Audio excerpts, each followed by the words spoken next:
Handling things yourself can feel like the cleanest kind of competence. The problem gets solved, everyone is spared the fuss, and life keeps moving. After 50, that instinct can still express independence. So when does it begin to look more like withdrawal? A job ends. A health concern needs expertise, or one close relationship carries nearly all the support. But the question is not whether a man can handle things alone. It is whether handling everything alone still leaves him access to useful help, meaningful contribution, and people who can reach him when circumstances change. Self-reliance is often discussed as though it has only two settings, strong or dependent. Older men have described something more flexible. They can accept help without treating it as the defeat of independence. That matters because capability is not measured by how few people enter the process. It is measured by whether the problem can still be handled well. Think of a toolbox. Refusing every borrowed tool may preserve the appearance of doing it alone, but it can also leave the actual job unfinished. The flexible version keeps responsibility while allowing another person's knowledge into the box. A doctor can add expertise without taking over a decision. A friend can carry part of the information without taking away agency. The useful question is simple. Does handling this widen the resources available, or does it eliminate every resource attached to another person? Outside help does not have to take over the whole task. It can be limited to an explanation, a second pair of hands, or a route through an unfamiliar system. Responsibility stays with the person deciding what to use. That is flexible self-reliance in practical terms. Ownership without insisting on solitary execution. Across adult men, stronger endorsement of traditional self-reliance is associated with less favorable attitudes towards psychological help and greater self-stigma. Accounts from older men also show that accepting help can coexist with independence.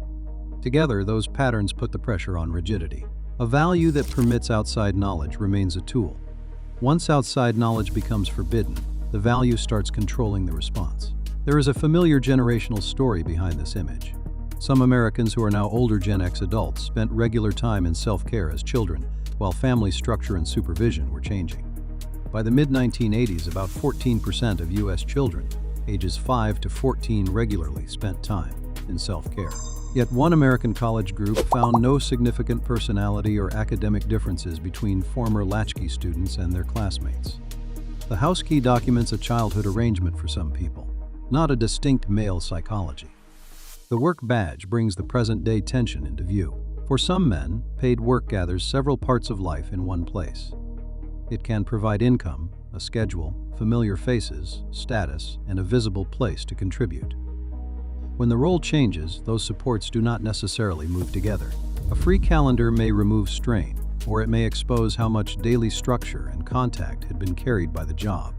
Retirement has no single emotional outcome, because voluntariness, finances, health, earlier work conditions, relationships, and other valued roles all matter. In older American workers, involuntary job loss was associated with depressive symptoms that could persist, especially among people with fewer financial resources.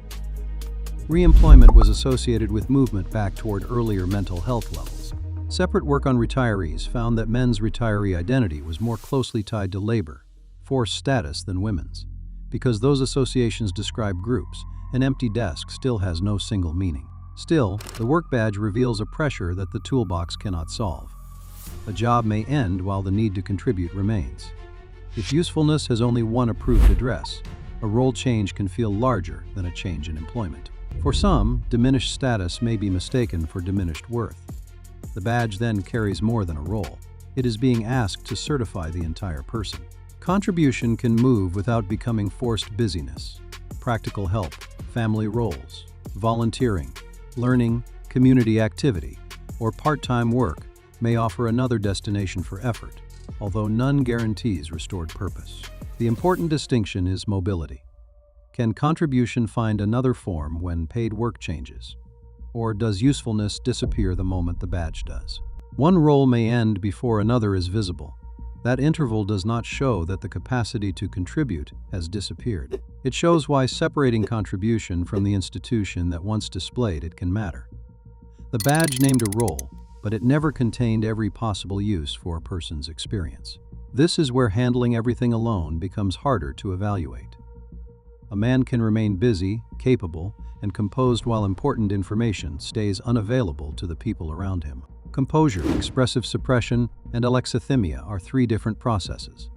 Composure can include noticing an emotion and choosing a measured response. Expressive suppression means inhibiting what is shown outwardly. Alexithymia is difficulty identifying or describing the emotion in the first place. The same quiet face cannot tell an observer which one is happening. Adult experiments found that suppression reduced visible expression without reducing the emotion. People said they felt, while physiological activation rose in the moment. Habitual suppression is associated with lower well-being and poorer social functioning in broader adult groups. Traditional masculine norms are also associated with less disclosure and less favorable help. Seeking. The practical issue is information.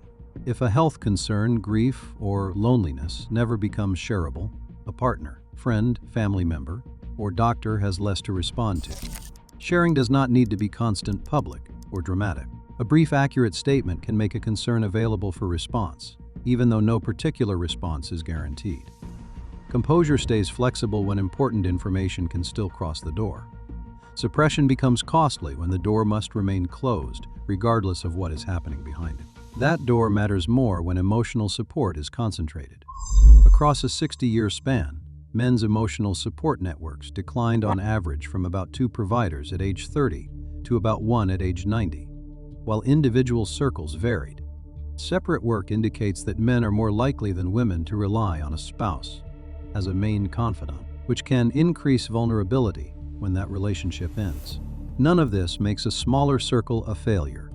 Later life can bring a deliberate shift toward relationships that feel meaningful, while peripheral ties receive less time. That can be healthy selectivity. The same head count can also appear after loss, exclusion, illness, or isolation. So numbers alone cannot distinguish peace from withdrawal.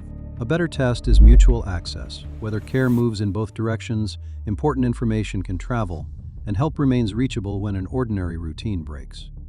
A circle of 2 may answer yes to all 3, while a crowded contact list may answer none. That comparison is a practical lens, not a scorecard. It respects solitude without pretending that unavailable support is the same thing as peace. Mutual access does not require every relationship to carry every kind of help.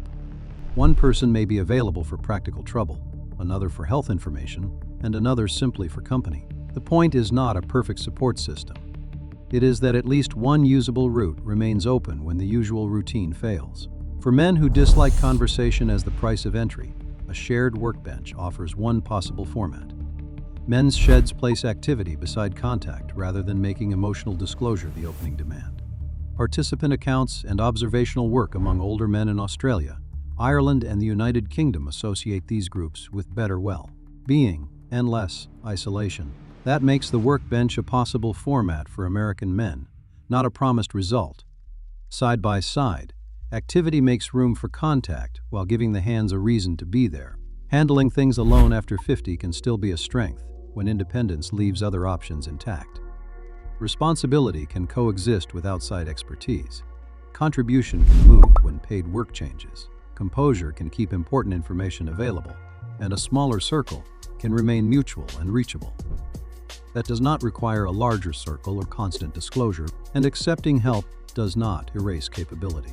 The cost appears when the method cannot change, leaving the toolbox closed to another person's knowledge. The work badge responsible for an entire identity, and the door shut when something important needs to pass through. The line between self-reliance and withdrawal is not the number of tasks completed alone. Is handling it alone still a choice, or has it become the only permitted response?